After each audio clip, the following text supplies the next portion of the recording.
Welcome to the Inspired Living with Autoimmunity podcast, the podcast for high achievers who want to stay sharp, focused, and full of energy despite their diagnosis. With your host, National Board Certified Functional Medicine Health Coach, Julie Michelson, where Julie helps you take your power back from autoimmunity. And now here's your host, Julie Michelson.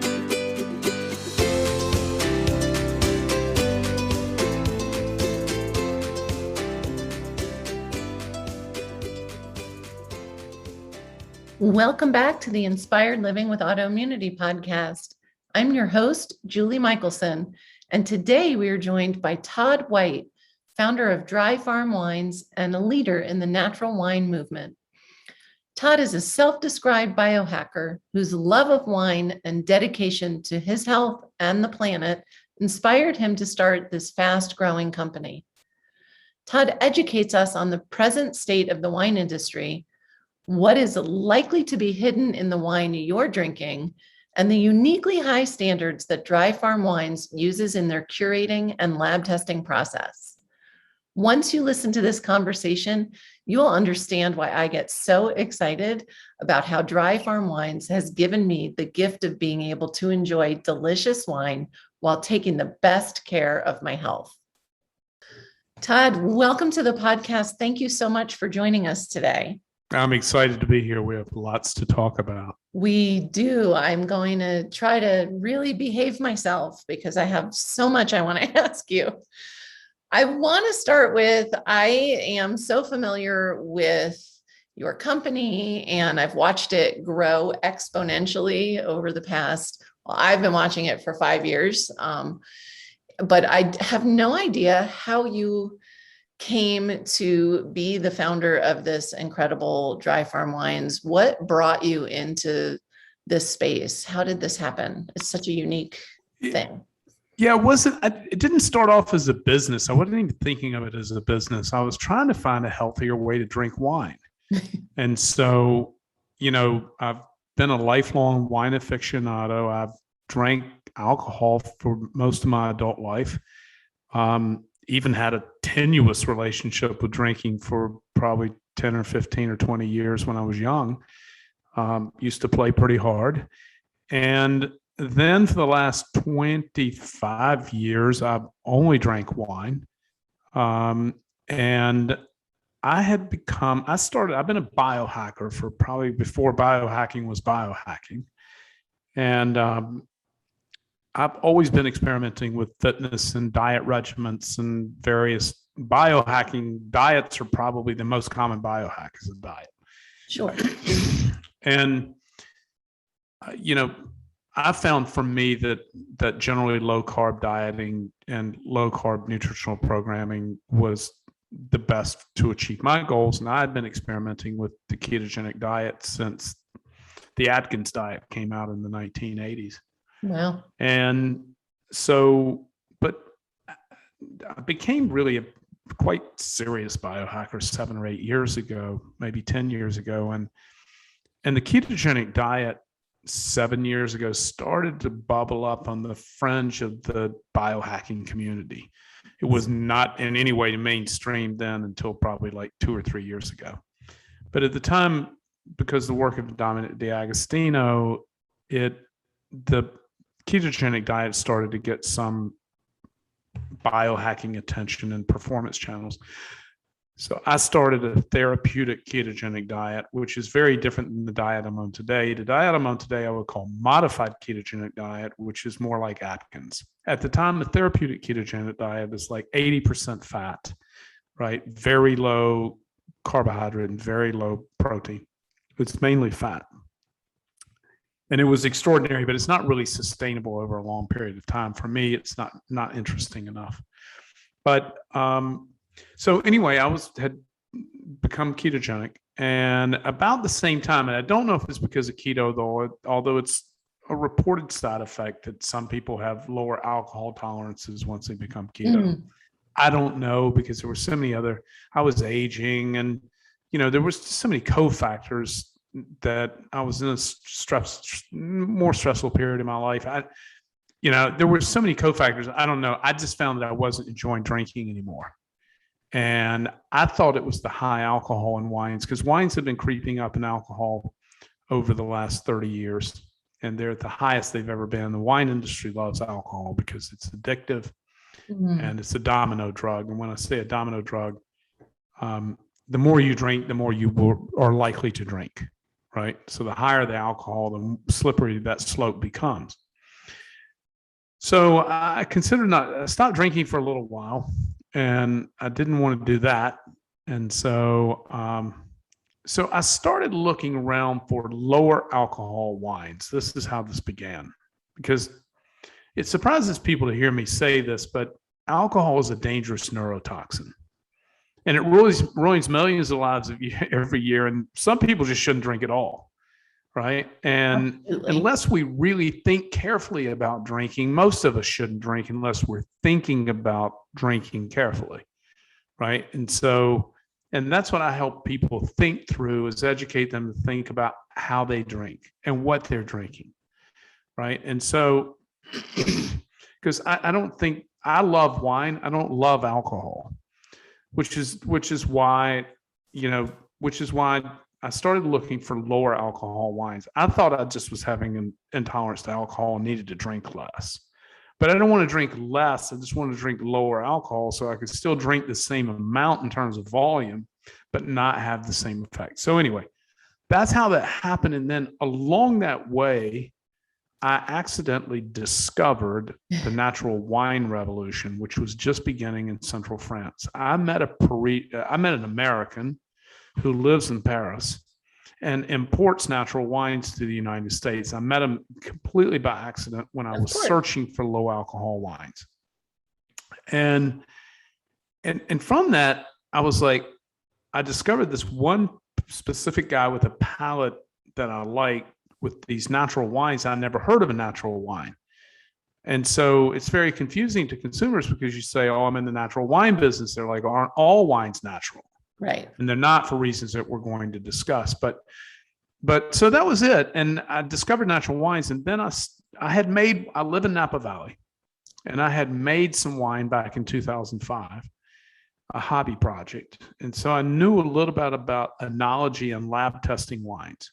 So I took these natural wines and I started lab testing and quantifying them for specific attributes around health and purity and taste that I liked.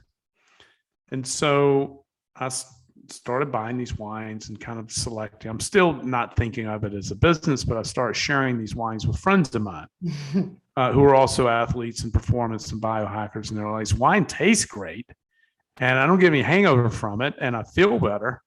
And so where can you get these? And I'm like, well, you can't. My house. And so, you can't get them. First of all, they're impossible to find at the time. And second of all, if you want the quantifications that I selected, you can't go out and find those, right? So at that point, I started thinking about a business, and the very first kind of entree into the health world, we became the official wine of Dave Asprey and Bulletproof and the Bulletproof Labs. Which is how I met you. Right. And Dave doesn't drink, and Dave Asprey doesn't drink, and had never endorsed an alcohol product of any kind before. And then we became the official wine of Bulletproof. And so that's kind of where it started. And then from there, I started doing podcasts. The first podcast I did was Bulletproof Radio with Dave Asprey, and then Mark Sisson's Primal Blueprint. And now I've done hundreds of podcasts educating people about what's wrong with conventional wines and why they should think about their drinking and why they should be drinking lower alcohol wines. Right. So that's sort of how it began. And then it just sort of exploded from there, because you do feel better. It's better for you. It's better for the planet, and all kinds of reasons why you should drink these wines. Right. And then the main thing I think that people love about them is that they taste better and you feel better. And that taste difference and the feeling that you have both during drinking and afterwards is quite notable. And for regular wine drinkers, they notice a very meaningful difference. And so, and even today, it remains, we're the only company in the world to do lab testing and to make these promises, right? And we have some copycat. I was going to say, we have some copycat competitors, but they don't do what we do. Yeah. I mean, because of our success, naturally, we've had lookalikes who've tried to imitate us, but none of them do lab testing, and none of them have the stringent criteria that we have. All they just talk marketing speak, but they're not really committed to what we do. So it's shocking that somebody hasn't just copied us in totality, but they haven't. We still remain the only company that does what we do. Yeah. So that's how it got started. But I think when we talk about wine and what's wrong with it, let me start at the beginning about why this has happened. And it's an old-fashioned American idea called money and greed. Yep. Right. And so what's happened in the wine industry is the same thing that's happened in our food supply. So in our food supply, basically, it's been massive corporate consolidation where about 10 companies control most of all the food that flows across the country in one way or another. Yeah. Right. And so in the wine industry, over the last 30 or 40 years, you've had massive corporate consolidation fueled by Wall Street money, and so public money and greed, and a collusion with the government, which we'll talk about in a minute. And so the wine industry has been in bed with the government for a long time. But when we talk about this consolidation, 3 giant wine conglomerates manufacture 52% of the wine drank in the U.S. Wow. So when you go in the grocery store and you see big shelves and lines of wine and hundreds or thousands of different brands and labels, most of those wines are made by a handful of companies. The top 30 companies in the U.S. make over 70% of U.S. wines. Wow. So now they don't want you to know that. So they hide behind thousands of brands and labels that have cute farmhouses on the front of them or a chateau. They want to sell you the story that you're drinking from a place. Well, that place is usually massive wine factories located in the Central Valley of California. And then they put all these pretty labels on them. Maybe they have an animal on it. Maybe it has a farmhouse. This is just wine is sold. Wine is basically sold through 2 methods: the label, what it looks like, or in conjunction with who makes it, right? So a brand name, sure, a label, or a rating. And the rating systems are all, fouled up and politically charged, tied to advertising and so on and so forth. So wine companies today, in this consolidated fashion of chasing money, are not trying to make wine better or healthier. They're trying to make it cheaper and faster. And so that leads to industrial farming practices. And then that leads to industrial winemaking practices, which contain additives. Now, here's the dirty, dark secret of the wine business. There's 76 additives approved by the FDA for the use in winemaking. Now, everything I'm going to tell you, industry stats I've already told you, 76 additives, which you can Google search, 76 FDA-approved wine additives, the list will come right up.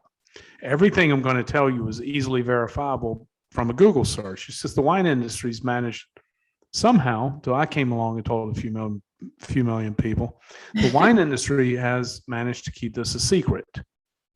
And even people, I live in the heart of the Napa Valley.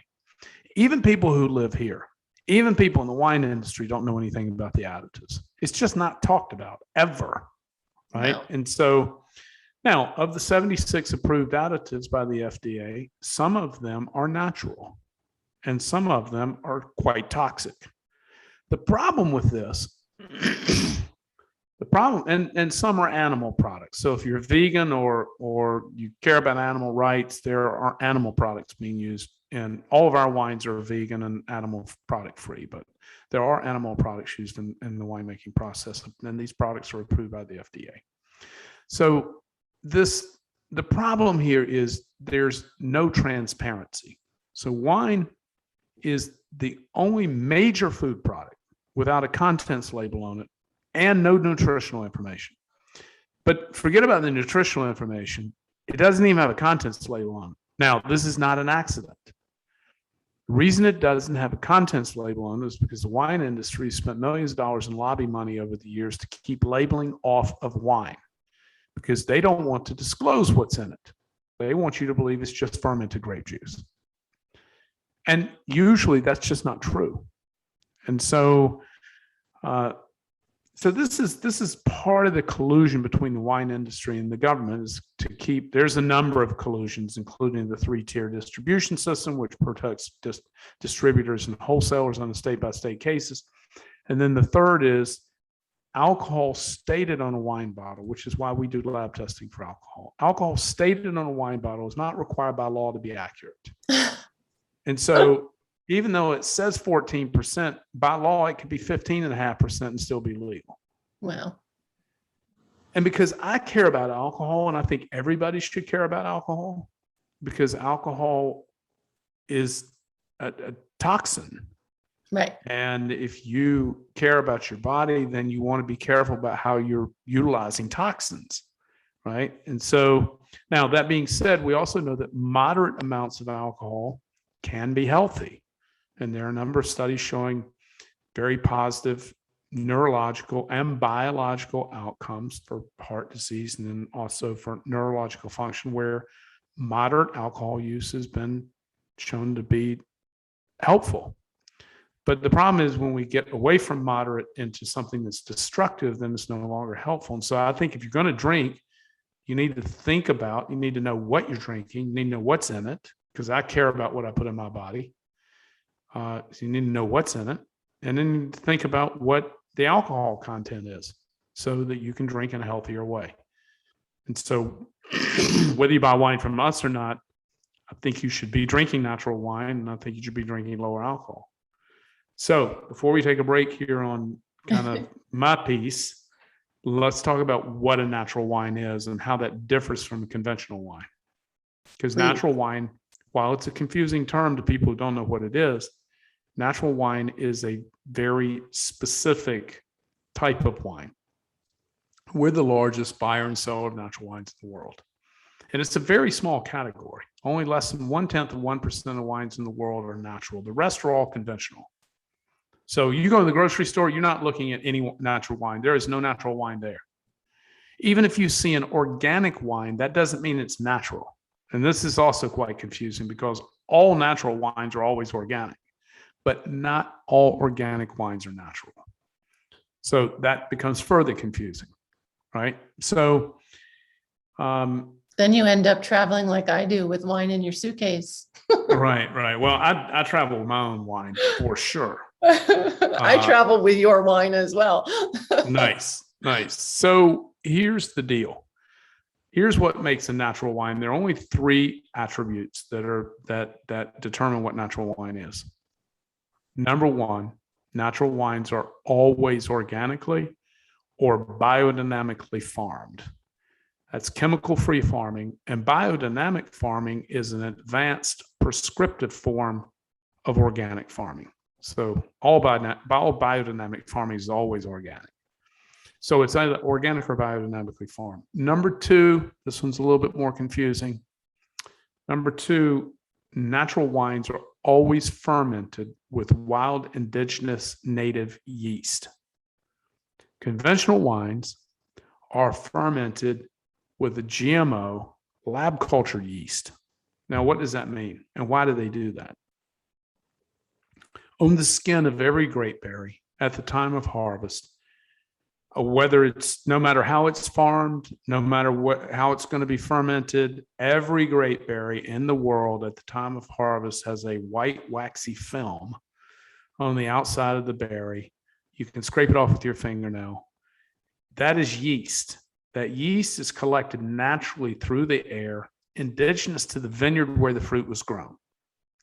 It is that yeast that natural wine growers use to ferment the wine in what's called a spontaneous fermentation. Why is it called spontaneous? Because the only thing required to make wine is sugar-filled grape juice and yeast. You put yeast into sugar-filled grape juice, And at the right temperature, when the yeast activates, you'll start fermenting wine. That's the reason it's called spontaneous, because you don't need to add anything. Everything you need to make wine is on the grape, in the grape and on the grape. Wow. Now, conventional winemakers do not use this yeast for fermentation for several reasons. One, it's pretty fragile and it's difficult to work with. And it requires a lot of coddling and attention. And you can't make wine in very large volumes using this native yeast. It's too unstable. So the first thing the conventional winemaker does is that they press the juice from the berries, goes into a tank, and then they pour sulfur dioxide into the wine, into the grape juice, and they kill the native yeast. Sulfur dioxide kills yeast. So they kill the native yeast, and then they inoculate it with this GMO lab cultured yeast. And the reason they do that is because the yeast is very sturdy. It's been modified to be very strong. It also will withstand a higher alcohol environment. And you can buy these yeast in flavor profiles. So let's say that you have this industrial farmed grape in Central California. You want it to taste like it's from Italy. They have a yeast for that. So you can buy these yeasts to enhance flavor profiles. Now, I'll tell you how you'd closely relate to understanding that that's true, and why that makes sense is, during the pandemic, we had a lot of people baking sourdough bread, right? The sourdough bread craft movement kind of exploded during the pandemic, and everybody was eager to get somebody else's mother yeast because it had this better flavor. It was more complex. So the yeast imparts a flavor complexity to whatever it chooses to ferment. And the source of the yeast depends on the complexity of the flavor. It was no different in making wine. It's just these modified yeasts are modified to have certain flavor types. Now, what does that mean for our health? We don't really know. We don't know because nobody's done any lab testing on it. There's no control group studies around it. We don't really know. But for me, given the choice of drinking a GMO lab cultured yeast, wine, or something that's from nature, I'll take the nature, right? And then number 3 is that natural wines are additive free and don't contain these 76 additives or any of the chemicals used in farming. Now, that's what makes up a natural wine. And the difference between conventional wines. Now, Dry Farm Wines, my company, has additional criteria of purity and health over and above just being natural. So one of those is lower alcohol. We don't accept any wines over 12.5% alcohol. Most of the wines I drink are between 9 and 11%. I just prefer extra low alcohol wines.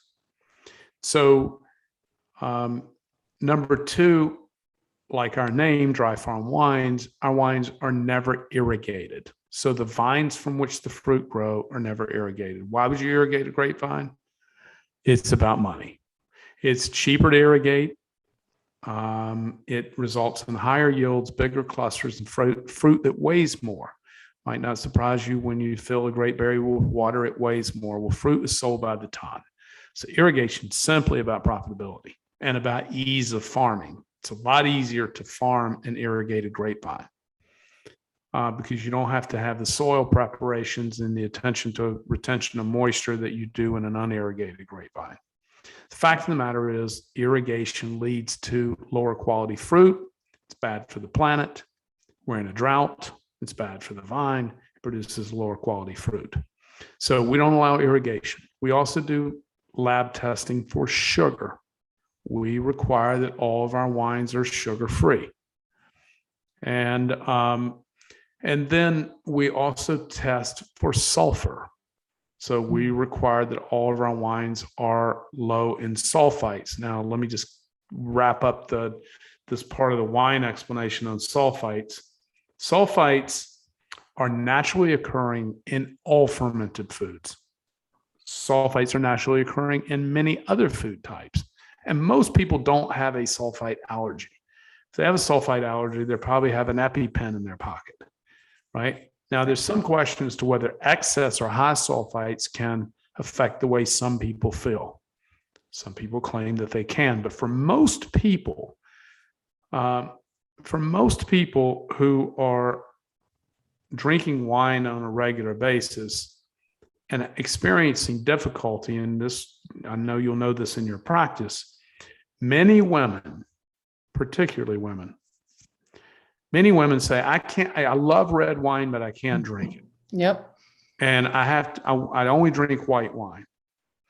And the experiences that most of them are having are an adverse effect to biogenetic amines, tyramine and histamine. So these tyramine and histamine are elevated in conventional wines. They are, because of the way they're made. And in 30 minutes, we can't cover all of this. No. But when we were doing health events, as I told you in 2019, before we came on, we did 140, we did official wine for 142 international health events. And like the one that we just saw you at again for JJ Virgin. Yep.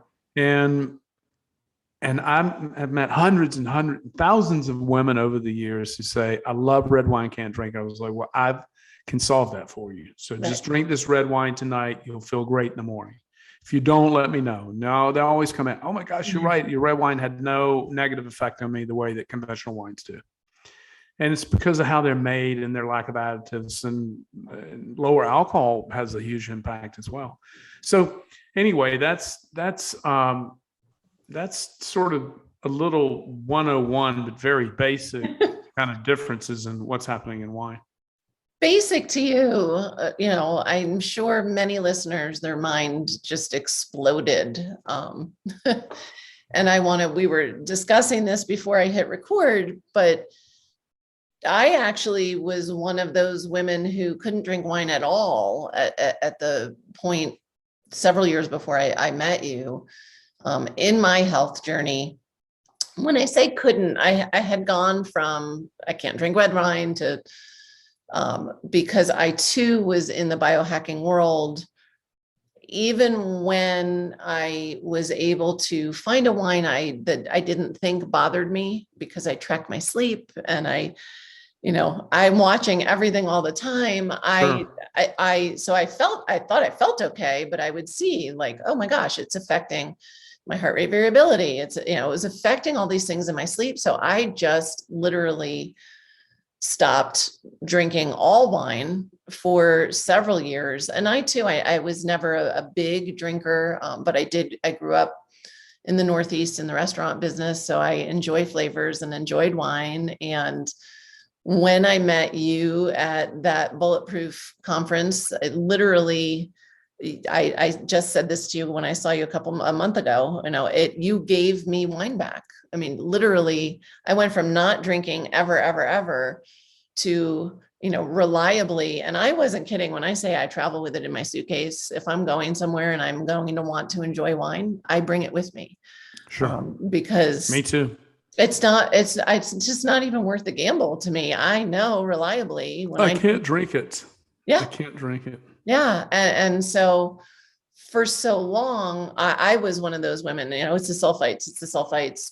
And then as I too was into biohacking and keto and, it was the sugar, I wasn't going to drink wine, and knock myself out of ketosis and create inflammation. And so when I ran into you, that's why I was so excited to say, thank you. And you mentioned how many conferences you guys did in 2019. And I had been at some of those international health conferences in 2019. And to me, that's always I know if you guys are there, if Dry Farm Wine is there, that's my conference. I know that's where I want to be. And it really is remarkable. So I was confessing to you, I kind of kept it as a secret, although I have posted and said it certainly wasn't a dirty secret at all. But as a health coach, I'm often taking all alcohol away, as we talked about it. It is a toxin. Sure. For a period of time. And I even have diabetic clients that I'm give them the link, here, you don't want for to give sure. them. There's a lot of diabetics that drink our wine. Yeah. It has no impact on blood glucose. Yeah. It's amazing. It is amazing. But I thought I knew a lot about your wine and the differences, and I learned so much, even in what you call your basic explanation of, because I've had people say that all the time. You can drink this wine; it's organic, and I'm like, thanks, but I'm good. I'll just stick with my Pellegrino and a glass of wine when I get home if I want one. Nice. So yeah, I just am so grateful that, and that is how the best businesses, I think, are created, is, you solved a need for yourself and realized that many other people share that same desire, to, be as healthy as we can. And when you were talking about the GMO yeast, I'm thinking, well, why would I drink something with GMO ingredients when I don't eat anything with GMO ingredients? Like why, it's not different. So the difference with wine is you don't get to choose the knowledge. You don't know what's in there. You don't know what's in there. Right. Yeah. And so you don't have the opportunity. This is our problem with the whole thing. If you want to drink dimethyl dicarbonate, which is a very toxic additive to wine, if you want to drink dimethyl dicarbonate, okay. Or if you want to drink glyphosate, okay. But I think you should know what's in the wine, right? I think you should have that choice, just like every time I pick up any other kind of packaged food. Right. If it's not raw, it's packaged. And so anytime I pick up any kind of packaged food, I'm going to be looking to see what's in it and how much sugar is in it, right? And so, because sugar hides in everything virtually, including wine. And, and I'm rabidly anti-sugar. And so, and I live a sugar-free lifestyle, largely, excepting 2 or 3 or 4 times a year, right? But it's super rare. I go to great lengths to avoid sugar. Now, I certainly don't want to drink it, right? And so, and that was my, I think a wine could check everything else on that list, but not be sugar-free, and it would make me feel terrible because I am. Sure. Sugar is horrible. Yeah. I think sugar is the most widely abused, most addictive drug on the planet. Well, it is, but until you've lived without it for a long time, you don't I don't think it's possible to realize what it's really doing to you. Now I know in a heartbeat. I can feel it if I eat sugar. If I drink wine, the only way, you can't always taste sugar in wine because the acid level, now, if it's a dessert wine or, some sweet brandy or port or something, you can taste sugar and it's sweet. Right. But I'm talking about like standard wines that contain, 5 grams a liter or, 6-8 grams a liter. You can't taste, you can't taste that sugar. I can feel it. Right. Which is why we do lab testing, right? Because the only way to know if a wine is sugar-free is to lab test it. And we're testing for both glucose and fructose. So the only way to know with certainty that wine is sugar-free is to lab test it. Sometimes even as taste measures, we can't taste it. Sometimes, because natural wines are not always sugar-free. This is the thing. Right. That's the criteria we have. Natural wines are not always sugar-free. Natural wines are not always low alcohol. Natural wines are not always irrigation-free, right? These are just criteria we have. And so natural wines are always low in sulfites. That's just sort of a cornerstone because they don't use the additive. But that being said, it's the only way to know most of these things is to lab test for it. Which is why, as you said before, no one's really doing what you guys are doing. We're the only people do lab testing. One, it's difficult, it's expensive, it's a hassle. Right. So fortunately, we have a system for it. So, we collect these samples all over the world and then we send them to our lab for testing, which is an independent certified enologist who works primarily for the wine industry in Napa Valley. They just do a thing for us. Gotcha. Right? But that's unique to what we're doing. But they're really a laboratory that's set up to do standard wine testing on behalf of wine makers in the Napa Valley. Fortunately, we live here. That's probably another reason that no one else has done it, is because you'd have to have access to an enology lab. Sure. Unless you lived in an area where they exist, you wouldn't have access. I guess you could maybe mail it or something, but it'd be a big hassle. So so it's one of the things that continues to be unique about our product. Is there any wine, any domestic wine that meets your criteria? There's not. We don't sell domestic wine. I don't drink domestic wine, although I live in the most famous wine appellation in North America. I don't drink the wine from here or any domestic wine. They just don't fit our criteria for a number of reasons. Primary reason is irrigation. That's where it begins. Over 99% of U.S. vineyards are irrigated. So there's virtually no dry farming. Number two, if they do dry farm, then usually, because the winemaking styles, alcohol levels are too high. And then number three, if you were to get past those two things and organic farming, then the price would be too high. So our wines are priced at a very, very reasonable place. All of our wines are $25 a bottle. So they all sell for the same price. Now, clearly, we pay a little more or a little less for some or the other, but we sell them all for the same price and make it super simple to understand. And there are no domestic wines that would meet dry farming, organic, and low alcohol that are retail at $25 a bottle because the cost of land here is so high. And so most of these small family farms, and we work with about 800 of them. There are 5 growers in South Africa. We have 10 in South America. And the other 780 or so are spread across Europe. And most of them are just very small family farms. Everybody in the family works on the farm. It's usually multi-generational, so they've owned the land for 2 or 3 generations. And, you can't sell natural wines for a lot of money because nobody knows what they are. Right. So if you were to just send them to a shelf, they would just sit there and nobody would buy them. Because Americans buy brands, something they've seen in a magazine or they heard a friend likes, or these rating systems, and natural wines are not rated, right? And so it's just they're reasonably priced because the cost of land that they're on is probably already paid for. They don't have any big cost structures. They don't make wine in large volume, which is why we have to buy wine from so many different farms. It's because you can't produce natural wine because the native yeast, the fragility of native yeast doesn't allow you the opportunity to grow or to ferment natural wines in very high volume. So it's just kind of a thing, right? And when you drink it, you'll care more about it because it tastes great and it makes you feel great. And so you'll just be like, oh, wow, this is really different. It really, I cannot express the difference.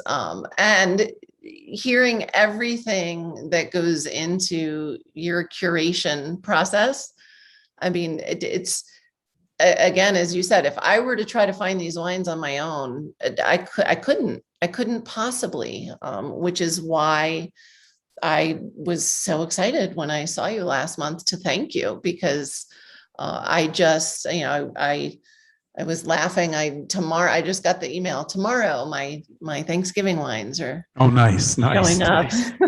Nice. Because I checked and I was like, often I don't even always share. Where do you live? I live in Colorado. Okay. Yeah. Your wines get to you pretty quickly from us. Oh, they do. They do. Thank goodness, because sometimes I'm like, oh no, I hear you. Me too. It depends on how much if I share my dry farm wine with someone, it's like, they should know that I really, really love them, because otherwise I'm like, you bring what you want to drink and I'll drink mine. So exactly. I love it. Well, I have so much more I want to ask you, because we didn't even get to touch on our shared love of all things biohacking and health and wellness. And well, let's do it again. I would love to have you back, because when I saw you last month, I was commenting again before we started, your team is incredible. The members of your team that I got to meet last month are remarkable human beings. And I know, because I have watched you grow your company, that's not accidental. the care you take for yourself, you take for your company, you take for your team. And so I would love to have you come back and we can talk about all of those wonderful things, because it does go beyond wine with you. It's way beyond wine. We Yes. meditate every day together. We're all biohackers. I'm on a 5-day water fast right now as we speak. I only eat once a day otherwise. I know. But we just have a whole lot to talk about outside of wine, but really about biohacking and meditation and living an intentional life. And, there's and running an intentional culture with intentional people. And, there's a lot to talk about if you care about those things. There is. And I think would, for the people saying, gosh, why is Julie having somebody talk about wine on the podcast? Because it's all interconnected, and it's about treating, our bodies, ourselves, our community, our planet, all with that same value and respect. And you have cultivated that on a level in your company that is truly remarkable. I appreciate you saying that. So we were just talking about it this morning, actually. Yeah. Our hiring process takes 2 months. I would imagine. And it's just crazy. So, we were just talking about, gosh, it seems to slow us down in some ways. We're like, well, no, we can't change. And don't change it. Companies hire people after 2 interviews and blah, blah, blah, blah, blah. It's like, we just can't do it. We're just super conscious of who we bring into our world, and making sure that they share our values and, understand who we are. And we're not for everybody. So it's, we have to find just that right person who appreciates the way we live. Yeah. And, well, it shows. And so I'd be honored to have you back. And I want to get into why do you fast 22 hours a day when you're not doing a water fast and all those good things, because that's what gets me nice. Almost I can tell you all about that. As having wine back in my life that treats my body well. Nice. Well, it's great to see you. Thanks for having me on today. It is my pleasure. Before we wrap up, where can listeners find you? I will have all kinds of links for them in the show notes, but if they're super intrigued and they want to know more about you, where do they go? We on all social, and for all social, we're Dry Farm Wines. We do have a special offer for your audience today that they can find a penny bottle on their first order just by going to dryfarmwines.com/JM Coach. That's dryfarmwines.com JM Coach. So you can find a penny bottle of wine there. And fabulous. But on all social, we're Dry Farm Wines, and we're everywhere. So wonderful. Everybody, I cannot encourage you enough to check them out. Todd, thank you so much for joining us. You have just totally, you've blown my mind, and I thought I knew all the things we were going to talk about. So real gold in this episode. I appreciate it. Thank you. Appreciate you having me. I'll see you soon, I hope. Yes. For everyone listening, remember you can get the show notes and transcripts by visiting inspiredliving.show. I hope you had a great time and enjoyed this episode as much as I did. I'll see you next week.